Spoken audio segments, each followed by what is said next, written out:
So hey guys, it's Dr. Kelsey here at Kelsey Canine. We're here at our facility, and today we're interviewing Kat with Guardian Pet Watch here in Collierville. She owns and operates a pet sitting service, a pet sitting business that we recommend. We've got a lot of clients that use Kat and her business a lot for pet sitting. So we thought we'd sit down and talk with her so that you guys could get a good feel and feel comfortable with Kat if she was to ever come by and do pet sitting for you. So first off, welcome to Kelsey Canine. Thanks a lot for coming out. Thank you. Thanks for having me. Good. Well, hey, I think one of the first questions that probably a lot of us ask, or the clients might want to ask, is why should we choose maybe pet sitting over boarding for your dogs? Work with dog and cats. I know you do both. Right, we do.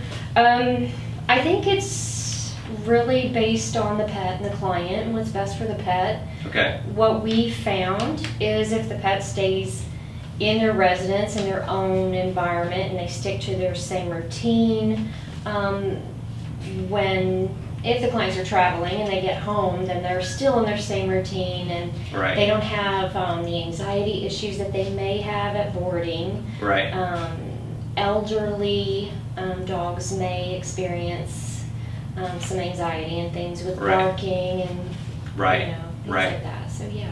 Yeah, we were talking before we started about there's always sometimes my recommendation has always been, if you've got a really older dog, maybe 12, 13, 14 years old, and not boarded very much, it's not really a good time to start boarding. Like, I would very much recommend using Kat for pet sitting on a situation like that, because a lot of times they do get stressed out, and they can really have problems. So tell me this, so a client calls up and is interested in using you. Do you go do a home interview and meet the pet? How does that work? We do. We have an initial consultation that's required. It's complimentary to the prospective client.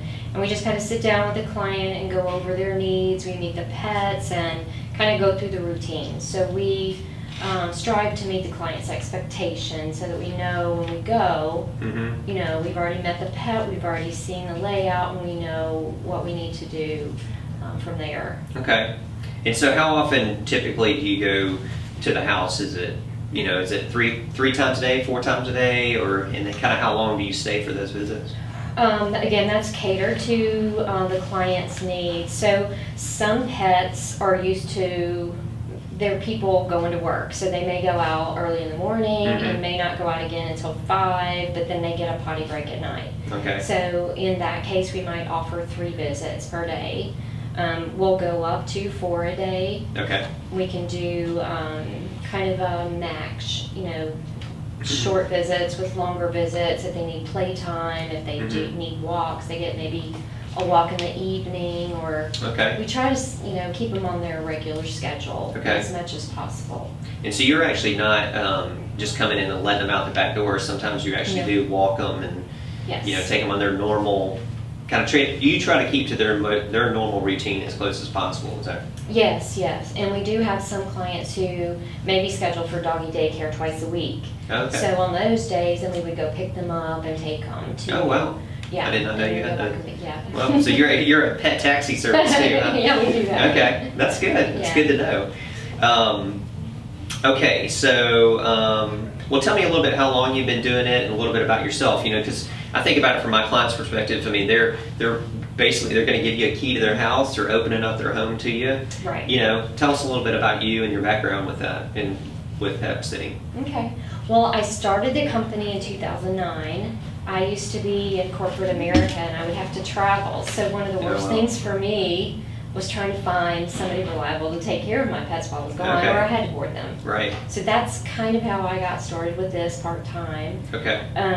And when my job went to another state, our whole group lost our jobs in corporate America. I started doing this full-time. Wow. So we've been doing Guardian Pet Watch has been full-time here in Collierville, going on 7 years, I believe. So yeah, we're members of the Better Business Bureau and the Collierville Chamber of Commerce. Great. Yeah. Okay, good. So again, we want our clients to feel comfortable, with Kat if she was to come over to the house and everything. Let's see. And so, do you also offer? We were talking about it before. Staying at the house occasionally. Is that like the ability to stay over if need be? We do provide overnights, and that's on a limited Mm-hmm. limited basis, depending on the schedule. Right. And how far out does a client need to call to book an appointment? You know, I'm sure it's it's busy on the fall breaks and spring breaks and holidays. Yes. But how far out do you like people to call? It really depends, like you said. Typically holidays, we're really busy, so the earlier you book, the better to secure your spot on the schedule. Sometimes it's crazy. Before school this year, we were really, really busy, and I guess everybody was trying to get their last minute right. thing in before summer. So, but we do have an online system, so the client has everything in the portal. They can book their own appointments, and it will send us a message saying, so-and-so client is requesting that, and we check the schedule, we send a confirmation, and when we go, the sitter is prompted to check in, and then they check out at the end, and they leave.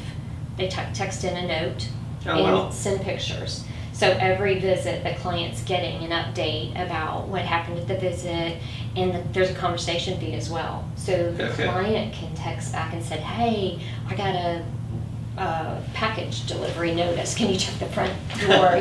Something like that. So you're a jack of all trades. Yeah, you do it all. Yeah. Okay. Now, are there other people that you work with as well, or is it just you, or what? Yes, I have. Well, right now we've had one person retire.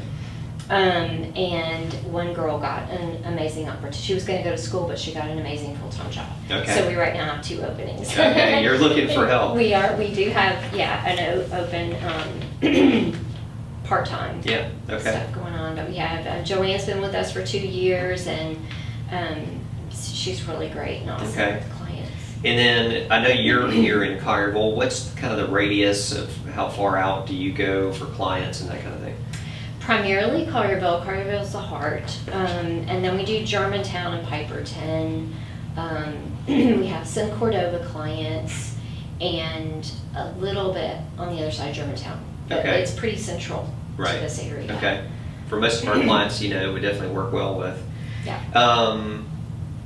And let's see, what in terms of coming over to their house, what's kind of the earliest you come, and then what's kind of the last one? It depends. I know it depends on the client. I'm sure you kind of have to get started if you got a lot to do, but what are their expectations for you? You're coming over, your times roughly?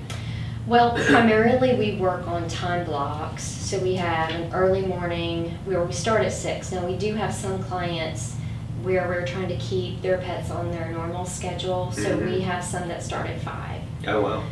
So we start at 5 a.m. Normally it's 6. Yeah. 6 to 8, and then 8 to 10:30 is the morning, and then we have the midday, the afternoon, the evening, and the late night. Okay. And late night would be what times? It starts at 7:30, so 7:30 to 10. Okay, 7:30 to 10. Okay. And you're feeding, the advantage again, you're feeding their food, the dog's food. They're at home. When I was at a bigger practice that had a huge boarding facility, there'd always be, seems like countless number of dogs that had stress diarrhea, got upset stomachs, that I would just encourage them, find a pet sitter, get a pet sitter. Well, we have a great one here with Cat and Guardian Pet Watch. Anything else? Oh, let me ask you one thing I forgot about. What diabetics? Is that something that y'all are able to do in terms of giving injections for diabetic? Yes, we do. We try to follow all the medications and the times that they do it. And if we have pets that are on medications that are on our schedule, we'll put them in at a specific time, and we work everyone else kind of around their schedule. All right. Yeah. That's great. That's great. So even your diabetic dogs that are sometimes hard to regulate, you've got a great person here with Kat. So any final words you want to give and tell to some of our clients about Guardian Pet Watch? I think we've hit a lot, but yeah, we have. I would just probably urge everyone that is thinking about getting a pet sitter. It doesn't have to be us, but I would urge you to check their references, make sure that they're bonded and insured, and that they're going to do the right thing for you. I know there are a lot of pet sitters out there, and do a great job. But I would just urge you to do your homework. diligence. Yeah, Yes. do your homework. Right. Right. You don't want anybody just coming into the house and taking care of your pets. Right. So, Yeah. all right. Well, thanks a lot, Kat, for Thank coming. you so much. And Thank I you. appreciate it. I hope that was beneficial for you guys. And so again, Kat with Guardian Pet Watch, give her a buzz.